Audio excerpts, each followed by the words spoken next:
Good morning guys, in front of me is Nothing Phone 3A Pro, and let me show you how to change wallpaper on this device.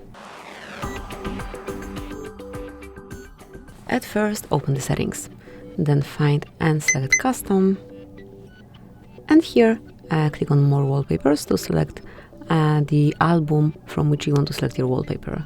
So you can either pick something from your own photos, something from Wallpaper Studio, one from default Nothing Phone wallpapers, or you can set some color, whatever you want. But let me choose, for example, this one. Obviously you can check how it looks on both home and lock screen, and if you wish to set it, just mark confirmation mark and click on Done. And as you can see, from now on, this picture is covering both your home and also lock screen. Thank you for watching, please subscribe our channel and leave the thumbs up.